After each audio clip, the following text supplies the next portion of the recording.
Hi guys, it's Mark here and welcome to another episode of Driveway Icons. While we had a little break from filming, I had a little break on my leg.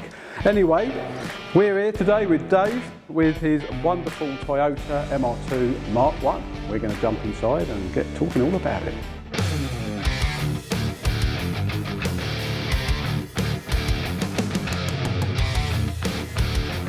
So Dave, we're in the Mr. 2. I always used to call them Mr. 2s. Yeah. Why? Why? Well, I think I started with these when I was about 18, 19. I had a Mark II. And then after that, I had a few Mark IIs. I mean, this is 1989? Yep. So 1989, so I was not very old, I was about 13. And you'd see those sort of cars and poppy up lights. Wow. And it just said Mr. 2. Yeah. And I don't know, just Mr. 2. What a strange name for a car. Yeah. And I assumed there was a Mr. 1, but there never was No, it was just a Mark II. It was just the Mr. 2, Mark MR2, and this was it. And they started out, I think they were about 84. I'm sure we'll get told otherwise, but I think it was about 84, and you had the Mark 1A, and this is a Mark 1B. And what's the difference? Usually, Mark 1A had a problem with the gearbox. I say problem, but it would jump out fifth gear. What, standard? You buy it with a problem? It would come and it would just pop out of gear. Well, my dad used to have the Mark 1A, and it was quite notorious that you'd be driving along in fifth gear and it would just pop out of gear.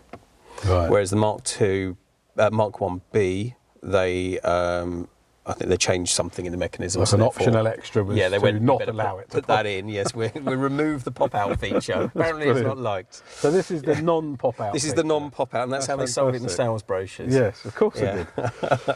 So you had that, and there's different wheels. I think there was some slight differences to the engine, had a little bit more power. I mean, when I say little, we're talking about the 80s, so it probably had like 1 brake horsepower. Yeah, an extra couple of puffs. Yeah, exactly. So it wasn't overly different. Is it quick? No. No, not really. It's not in periods. You did used to own a Lotus, I was told. Yeah. You know. I mean, my dailies are 911. Yeah. So in comparison to like a modern car, it's not. Yeah. But the beauty of it is it's analog.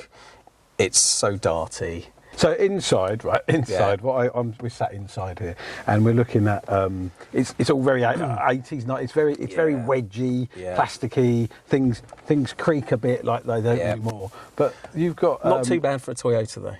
This one's got a sunroof. They did a T-bar one. You could take the roof out. You know, it was quite a thing. What other options could you have got with this? I don't know. Turbo. No turbo, just supercharged in the Japanese market. But in regards of features, you might be lucky to get one with aircon. Again, I'm not sure if that was a UK spec.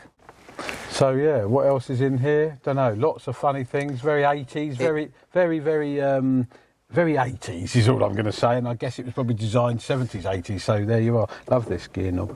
It's a cracking gearbox on this. Anyway, and an ashtray, of course. So. What would be great, if you don't mind, we'll get out and I'll pop the bonnet. Maybe you can pop your little lights and have a look at what's underneath that one.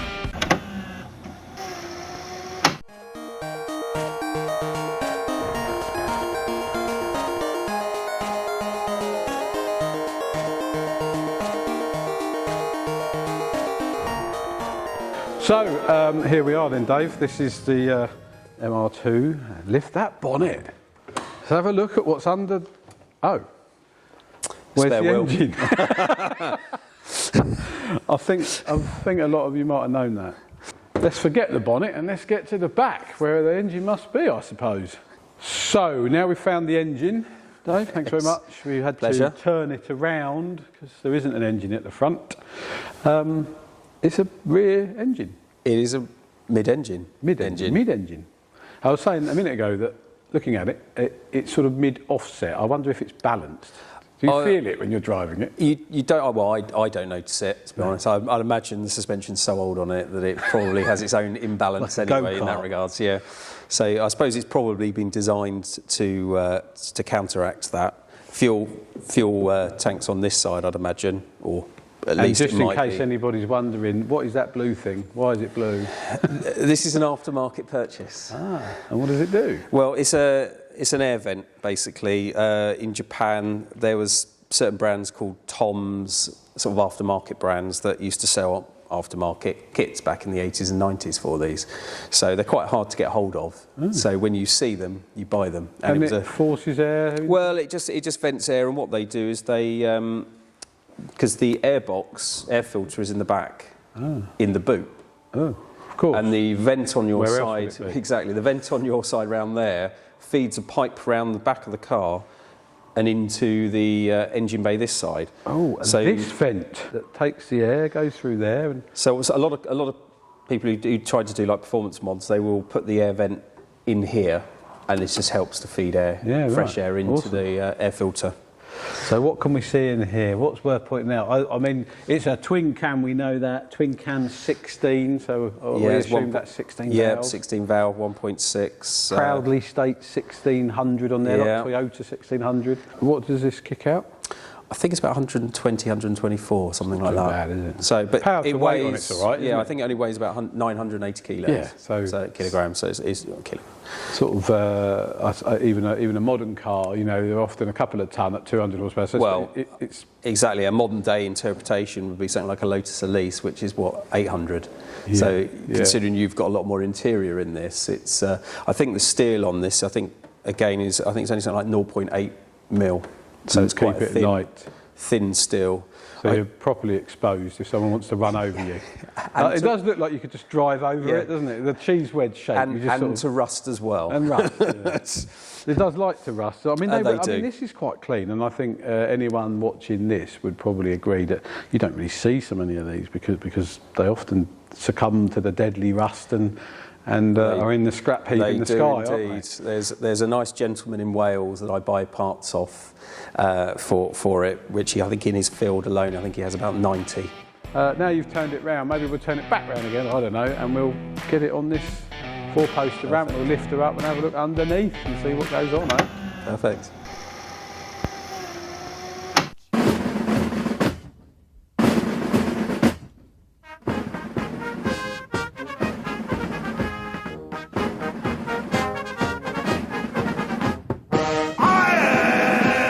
So, Dave, here we are, we're underneath. It's disorientating for me, you know, where's the exhaust pipe? You know, there's nothing here. Look at me with my crutch pointy stick. There's no exhaust. Of course there isn't, because the engine's here. Well, that's the thing, isn't it? Usually you'd have not a very flat floor, and it'd be the exhaust would be running through the centre, etc. Wouldn't it? But yeah, it's dead flat, isn't it? It's like an electric car under here. Don't say that. Yeah, we've got all the running gear at the back. I mean, you know, it's not bad condition, is it? I mean, no, not you really. pointed out to me a minute ago some kind of prone rust spots.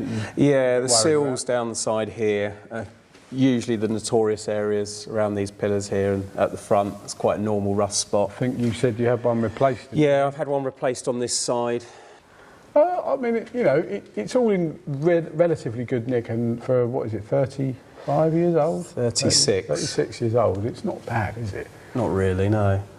What is on it? Anything standard? Do I remember saying, is there anything non-standard, like new struts, different suspension? Or well, it's all pretty. I think it's all pretty standard in the brake. I mean, I've got upgraded brakes on here, but that's about it, really, to my knowledge, anyway. Unless someone in the previous ownership has done something.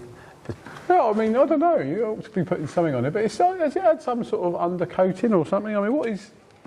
Well, it's had that. Well, I think factory stuff. Yeah, I think Japanese cars generally don't have much underbody protection. No, to my I knowledge. understand. Usually as I say, go back to when I used to have my MR2s when I was younger. I used to get them imported from Japan, and they would need protection. He's not a first-time owner then. Well, no, I think I've had three or four in the past. It's a fiction. Yeah. Really an American? Only if New Jersey counts. What does he think he's doing? His job. So, many MR2 then. This has been 1989. Did you have an MR2 in 1989? I was a mere 10 years old. Ooh.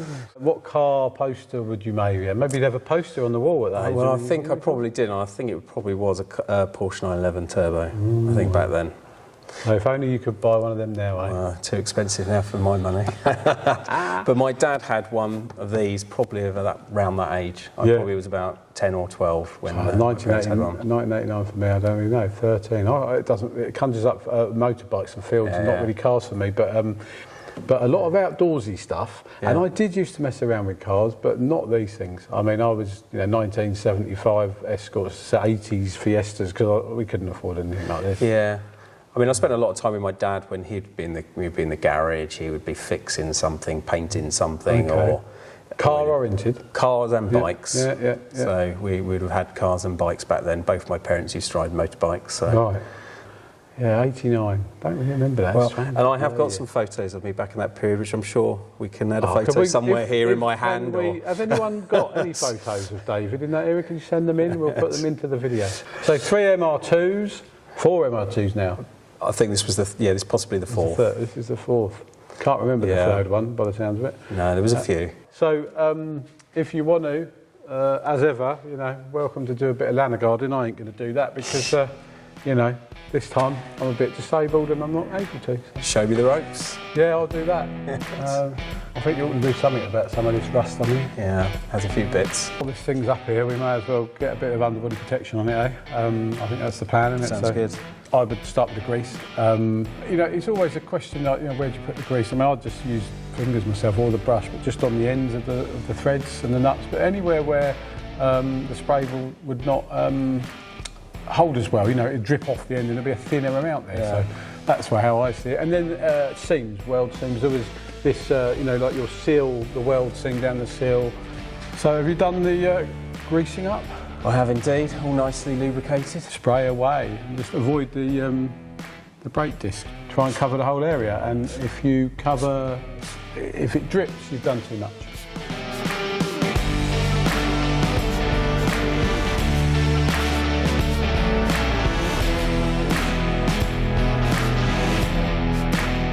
Thanks very much, Dave, for bringing this driveway icon down. It's been great looking around it and trying to find the engine. If you guys have got a car that you think could make a great driveway icon and you want to bring it down and get on camera with us, that would be great. I really look forward to hearing from you. If you've got any comments, put them in the comments on the video. Please feel free to do so. Great to be with you. See you next time.